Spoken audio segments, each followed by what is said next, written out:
किसी भी देश या राज्य की जनता यह सोचकर अपने प्रतिनिधि का चयन करती है या एक ऐसी पार्टी को मतदान देती है जो जनता के हित में फैसले ले और ऐसे फैसले ले जो समाज में समानता, खुशहाली, एकता और शांति बनाए रखने में मदद करे, जिससे किसी समाज में असमंजस की गंभीर स्थिति ना बने। इसी क्रम में विचार करते हुए जाति जनगणना के लिए केंद्र सरकार का फैसला समाज में पूर्व व्याप्त असमानताओं को बढ़ावा देगा।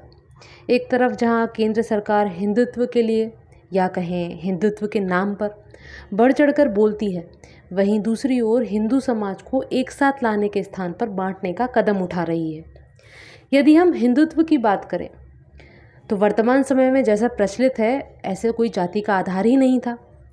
सनातन में कर्म आधारित समाज था और जब से भारत देश बाहरी आक्रांताओं से घिरना शुरू हुआ, चाहे वो मुगल हों, अंग्रेज हों या अन्य कोई, तो हमारे समाज में उथल पुथल शुरू हुई।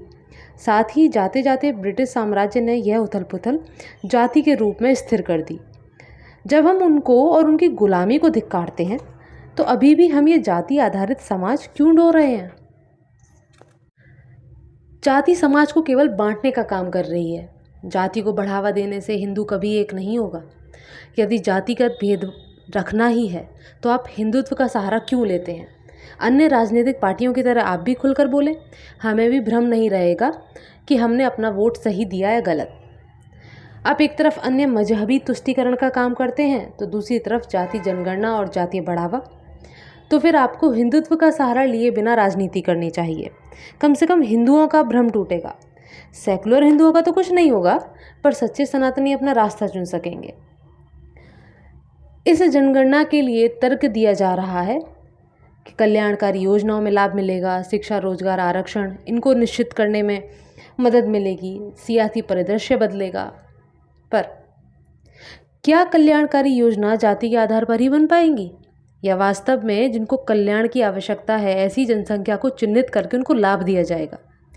क्या सरकार ने ज़मीनी स्तर पर कभी जानने की कोशिश की कि इन कल्याणकारी योजनाओं का लाभ कौन उठा पा रहे हैं या कौन नहीं? चलिए एक योजना की बात करें। आपने सुना होगा फ्री राशन योजना या राशन वितरण योजना। क्या वास्तव में केवल वे ही लाभ उठा रहे हैं जो ज़रूरतमंद हैं या वो भी जिनके पास कोठी, बंगला और गाड़ियाँ हैं?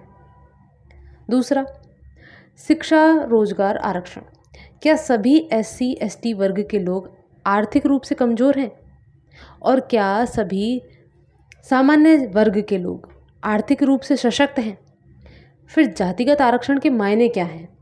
पक्ष हो या विपक्ष, आम आदमी हो या नेता, सब आरक्षण के नाम पर बाबा साहेब की दुहाई देते हैं। पर बाबा साहेब तो खुद ही इस तरह आरक्षण के पक्षधर नहीं थे। उन्होंने तो खुद कहा था कि जब समाज के हर वर्ग का व्यक्ति अपना भरण पोषण करने के काबिल हो जाए, शिक्षा को प्राप्त करने का समान अधिकारी बन जाए, तब वह आरक्षण खत्म कर देना होगा, नहीं तो सामाजिक ऊंच नीच की खाई गहरी होने लगेगी। जो उपयुक्त वह कदम न उठाकर, जो बाबा साहेब ने कहा उस प्रकार से न चलकर 1990 से आज तक केवल आरक्षण बढ़ाया ही जा रहा है, जिसका आधार 100% राजनीति है, ना कि समाज के किसी पिछड़े वर्ग को समानता प्रदान करना।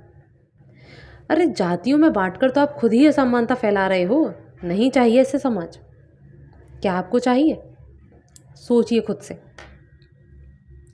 कहा जा रहा है कि जो जाति जनगणना में प्रश्नों की श्रृंखला रखी गई है, वहाँ एक बिंदु था जिसमें पहले SC ST लिखा होता था कि आप SC से हैं, ST से हैं। अब वहाँ OBC भी जोड़ा जाएगा। केवल किस लिए? कि फ्री की लॉलीपॉप देकर समाज को विभक्त रखा जा सके। कहा जा रहा है कि सियासी परिदृश्य बदलेगा। हाँ, पहले कांग्रेस बांटती आई है हिंदुओं को और मुस्लिम तुष्टीकरण करती आई है, वैसा ही अब दोगले चेहरों के साथ वर्तमान केंद्र सरकार इस तरह करना चाहती है कि एक तरफ हिंदुत्व का नाम हिंदुओं को बहलाते रहो और दूसरी तरफ जातिगत भेदभाव बना के रखो, जैसा 100 वर्षों से होता आ रहा है।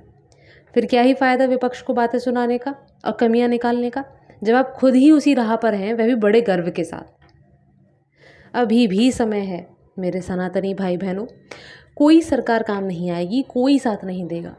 पहले भी आपको खुद ही उठना था, आज भी आपको खुद ही उठना पड़ेगा खुद ही कोशिश करनी पड़ेगी और आगे भी अपने अधिकार, समानता और खुशहाली के लिए आपको खुद ही कोशिश करनी पड़ेगी आगे बढ़ने के लिए। आज भी समय है, अपनी जिम्मेदारी आप स्वयं लो, कोई सरकार नहीं करेगी आपके लिए। We want caste free society. Human needs to be identified as human only.